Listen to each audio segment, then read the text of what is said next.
الله الرحمن الرحيم. اللهم صل على النبي. هنعمل مع بعض النهارده كفته بس بطريقه مختلفه، تعتبر ممكن اكلها كده مع عيش وطحينه او مع مكرونه، وفي نفس الوقت ممكن اكلها جنب حاجه ممكن تبقى من المقبلات، يعني ادخل جنبها اي حاجه لو انا عايزه.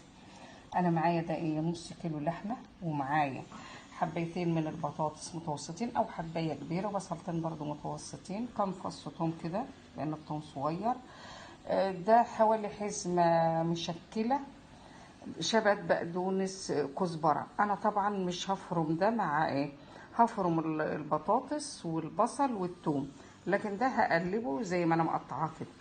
ومعايا بقى بهارات عباره عن ملح، فلفل، بهارات كفتة، رشة جوز الطيب، بابريكا، زنجبيل.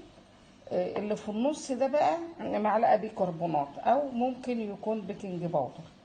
انا هعمل اول حاجة، انا عندي الكفتة مفرومة، انا هفرم البطاطس والبصل والثوم وهنحط كل المكونات دي وهنقلبها مع بعض ونشوف بعد كده اللي هنعمل. فرمت كل حاجة وخلطتها على بعضها.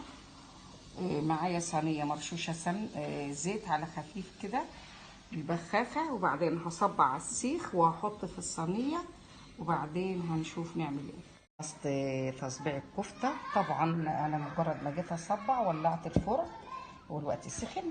هعمل بقى، هدي بخه كده بالبخاخه، بخه خالص خفيفه من الزيت زي ما انا شايفه كده، حاجه خفيفه خالص. يعني انا دايما بكتفي بس عشان هي فيها بطاطس زي ما شايفين بخه، لان دي بتطلع رذاذ خفيف خالص كده. ببخ الوش وهدخلها دلوقتي الفرن. الله، شايفين كفته معايا جميله، خرجتها من الفرن هحطها دلوقتي في طبق وهناكلها. احلى كفته وتوفير وطعم جميل، والف هنا وشفا.